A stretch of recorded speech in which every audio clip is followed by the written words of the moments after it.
السلام علیکم دوستو، اللہ اور اس کے رسولوں پر ایمان لانے کے بعد اور آخرت پر ایمان لانے کے بعد فرشتوں پر ایمان رکھنا اسلام کی بنیادی عقائد میں سے ایک ہے۔ فرشتوں پر ایمان لانے سے یہ مراد ہے کہ وہ اللہ کی ایک مخلوق ہے۔ تمام فرشتے نور سے پیدا ہوئے ہیں اور وہ ہماری نظروں سے دور ہیں اور وہ ہمیشہ اللہ کے حکم کے منتظر رہتے ہیں۔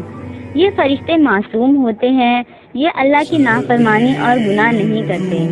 ان فرشتوں میں کچھ فرشتے اللہ کی عبادت میں تا قیامت مشغول رہتے ہیں، کچھ فرشتے وحی الہی پہنچاتے ہیں، کچھ دن رات بارش وغیرہ کے کام انجام دیتے ہیں۔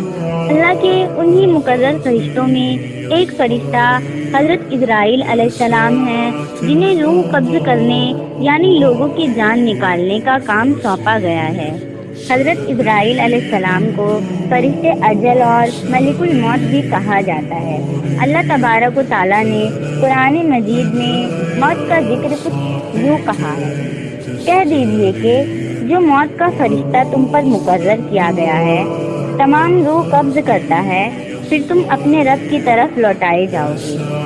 روایتوں کے مطابق جب اللہ نے چاہا کہ آدم علیہ السلام کی تخلیق کرے تو فرشتوں کو حکم دیا گیا کہ زمین سے کھاد لے کر آئیں، لیکن زمین نے فرشتوں کو قسم دے کر واپس بھیج دیا۔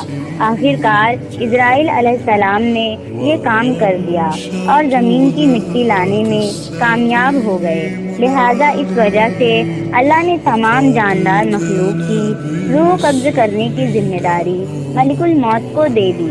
اللہ نے حکم دیا کہ اے ملک الموت، میں تجھے اولاد آدم کی روح قبض کرنے پر مامور کرتا ہوں تاکہ تو کسی پر رحم نہ کھائے اور ماں کی گود میں موجود چھیر کھار بچے تک کی روح قبض کر سکے۔ ملک الموت نے عرض کیا، اے اللہ، تو نے مجھے یہ خوفناک اور دردناک عمل کیوں سونپا ہے کہ اس کی وجہ سے مخلوقات میں سے کوئی بھی مجھے محبت نہیں کرے گا؟ تو جواب ملا کہ کوئی بھی کسی کو یہ نہیں کہے گا کہ فلاں شخص اسرائیل کی وجہ سے مرا، بلکہ وہ بیماری اور حادثات کو موت کی وجہ قرار دیں گے۔ روایتوں کے مطابق حضرت آدم سے لے کر قیامت تک آنے والے ہر انسان کی روح کو قبض کرنے کی ذمہ داری ملک الموت کو دی گئی ہے، جبکہ اس کام کے لیے فرشتوں کا ایک لشکر بھی آپ کے ساتھ رہتا ہے۔ جو فرشتے انسان کو موت دینے آتے ہیں وہی انسان کے موت کا وقت بھی لکھ دیتے ہیں، اور جب کسی شخص کا موت کا وقت آتا ہے تو وہ اس کی روح ملک الموت کے حوالے کر دیتے ہیں۔ لہذا حضرت ابن عباس بیان کرتے ہیں، ملک الموت تمام اہل زمین کو موت دیتے ہیں۔ جب وہ کسی پاک نفس کو قبض کرتے ہیں تو اس کی روح ملائکہ رحمت کے سپرد کر دیتے ہیں، اور جب کسی خبیث روح کو قبض کرتے ہیں تو اس کی روح ملائکہ عذاب کے سپرد کر دیتے ہیں۔ ملک الموت دن میں 3 مرتبہ لوگوں کے چہرے دیکھتے ہیں۔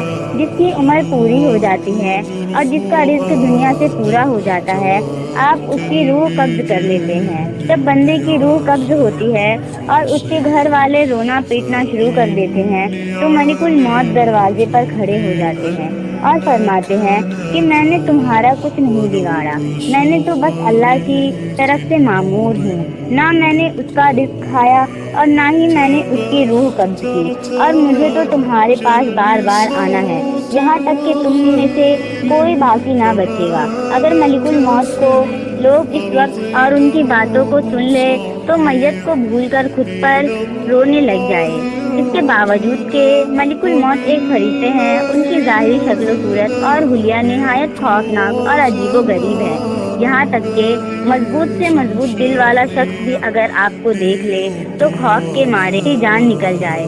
اس متعلق حضرت ابن مسعود رضی اللہ تعالی عنہ کا بیان ہے کہ حضرت ابراہیم علیہ السلام کی ملاقات جب ملک الموت سے ہوئی تو آپ نے ان سے سوال کیا کہ اے ملک الموت، آپ مجھے وہ صورت دکھائیں آپ کفار کی روح قبض کرتے ہیں۔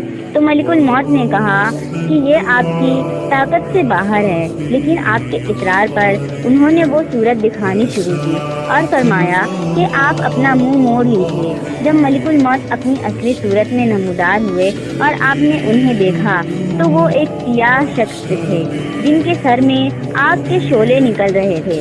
ان کو دیکھ کر حضرت ابراہیم پر خوشی طاری ہوئی۔ جب ہوش آیا تو حضرت ابراہیم نے فرمایا، اگر کافر کو آپ کی شکل ہی دیکھنے کی تکلیف برداشت کرنی پڑے تو یہ بہت بڑی تکلیف ہے۔